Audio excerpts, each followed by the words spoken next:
Hey guys, this is Felicia Mariah, and today I wanted to share my new obsession with you by bringing you a brand new watercolor makeup tutorial and cosplay look inspired by Gris. I'll be sharing clips from the game, so just a heads up if you haven't played it yet and want to experience all the beauty on your own.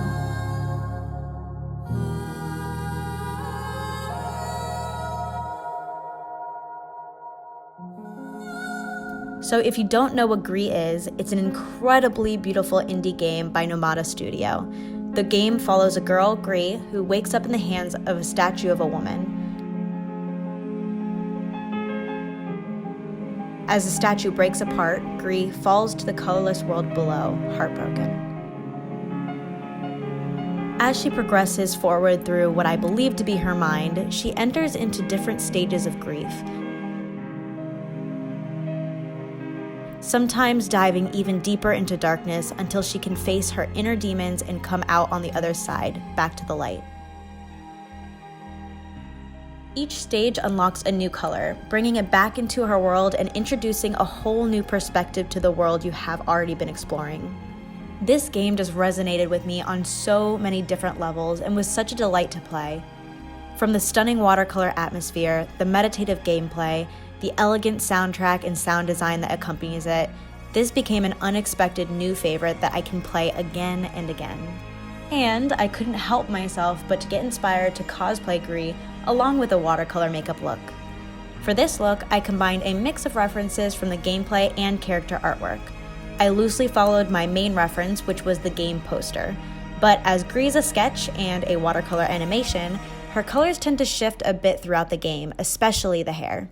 So I kept that in mind as I let this look form and flow on its own, much like watercolor does. Alright, enough of me falling in love with Gris all over again. Let's get colorful. I did actually shoot with audio while filming, but realized once I finished that none of the sound actually recorded. So today you'll be getting the full VO experience. I started this video with my concealer and foundation already on since I figured you already know how to do that. We are going to start by putting eye primer on the lid as well as underneath the eye since we'll be adding quite a bit of paint here. Time to get my hair out of my way. That didn't take long. After the eye primer is on, we're going to start the watercolor eyes. I'm using my Kryolan Aqua palette and starting with applying this yellow. It ended up being too canary yellow, so I began mixing this burnt orange as well until I got a color I liked.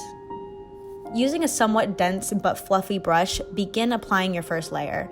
We are going to be building on each layer as it dries, so you want the first to be the lightest.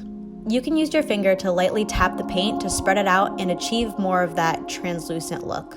I didn't do that here, but if you'd like, you could also add in a little bit of white for that bottom layer. At first, I was trying to control the paint too much, but I found it actually works better if you just let it flow and keep applying more water to your paint. Continue to apply sporadically. Don't be afraid to go heavier in one color than the other in some areas to create more of a watercolor effect. Just be sure to blend the colors together to create somewhat of a gradient in different areas of the lid and under the eye. When your first layer is in a happy place, let it dry and move to the next eye. You're going to be using the same technique, but don't make it too symmetrical. Let it dry. And now it's time for round 2. This time use a little less water and be sure not to spread it out too much. This will make more pigmented paint pools. As you continue to add, take little breaks to let it dry. You will have better results this way.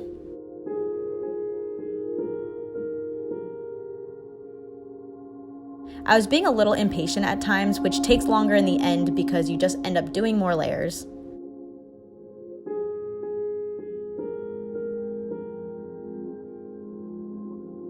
Since I realized I was getting impatient, I decided to move on to the cheeks while my eyes fully dried. Gris has very rosy cheeks with round blush. For this, I use a mix of pink and white to make a very light pastel pink. I then did a light layer of my pale powder foundation over it. Once I was done with the cheeks, I moved back to my eyes for the final layer. There's really no end to how long you can spend on the eyes. It's really just until you feel good about how it looks. So have fun with it. Now that we're done with the eyes, we can go on to adding the dramatic tear. I'm using a dense pointed brush to start the teardrop. Start with mixing blue and purple to make a more indigo color. Now this is where I fluffed up. Don't do what I did. Make sure you do not use too much water right below your eye, since it will pool in your lower crease and will ruin all of your beautiful yellow watercolor. Make sure your paint is nice and creamy with very little water, and dab the beginning of the tear at the lower line of your eye. Continue to dab it down until you reach the upper part of your cheek. Once you're there, you can start using more water to actually get it to run down your face. Lay down a good amount of pigment first, and then keep adding droplets of water to the paint pool until gravity takes over. We are going to use blue and purple for the tear because, let's face it, I'm digging all of these colors together. While it's still wet, use a watery purple to bleed into a small area of the tear, and then lightly tap in more water. If it becomes too purple, you can just add a little bit more of the original blue, some water, and you're good to go. It's also not a bad idea to touch up the top of the tear once you're done. Gris brows in the poster are a sketched gray-black, but to better match my teal and blue wig, I used those colors. Laying down the teal first, I just followed my natural brow shape. I then went in with blue in a sweeping motion. Let those puppies dry. To finish off the brows, I use this indigo mascara to bring back some texture. Now I'm just tightlining with cream eyeliner and using the same mascara I used on my brows for my lashes. Nothing crazy here. Ah yes, the moment I realized I didn't put in my contacts. Oh, poor Gris Felicia. You don't even know that no one can hear you. Aw, and here's where I go back to the reference picture to see if she actually has blue eyes. Yep, I know. She definitely does. I thought we learned this lesson during the Hades tutorial. Third time's a charm, right? Since I was running out of daylight, I kept going and skipped the blue eyes, but when I wear this look again, I will definitely be adding the contacts.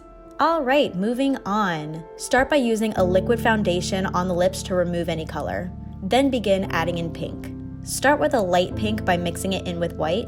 Then, as we did with the eyes, add layers of darker and darker pink.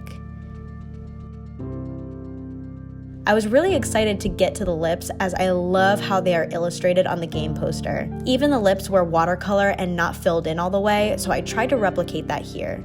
Lean heavy with the color on one side of the lips and then a lot lighter on the other side. This should not take as many layers as the eyes.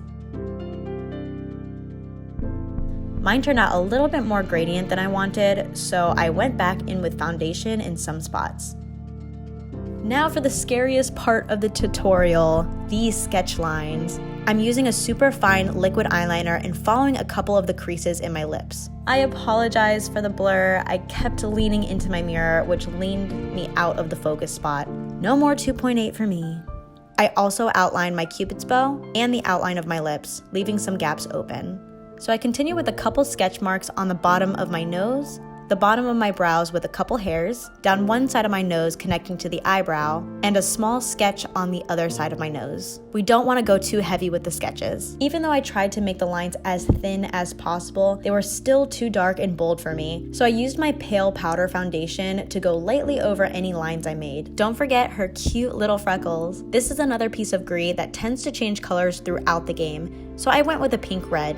Just use the thinnest brush you have and go at it. This is another feature you don't want to make symmetrical, and it doesn't have to have any rhyme or reason. Just try to keep them tiny. And that is it. Time to throw on the final touches.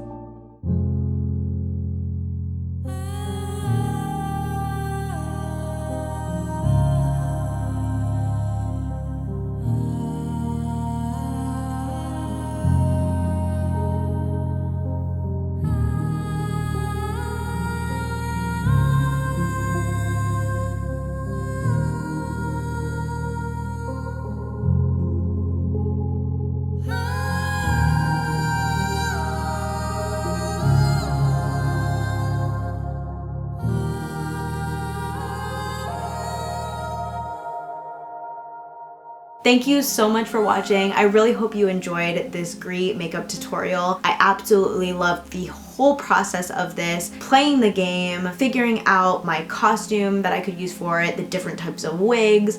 I tried dyeing a wig, which I might show you later. I even had a crafting party to make the backdrop that you see here. I just want to say I really appreciate everybody who jumped in and helped out, or people who are following and sharing their encouragement. It really just makes a huge difference when you're trying to create new art, create new tutorials, content, whatever you want to call it. Whenever you're creating, it's always so amazing when you have people backing you up, and I appreciate you.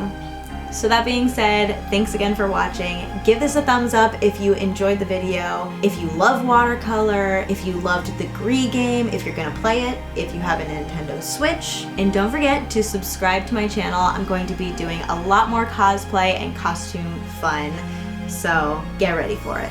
And I just want to take a moment to give a shout out to Adar, who is my angel. She always edits my videos and just takes them to the next level. But for this video, she was really on hand, spent the whole day with me, and we had so much fun creating this together. So thank you, Adar. I love you so much.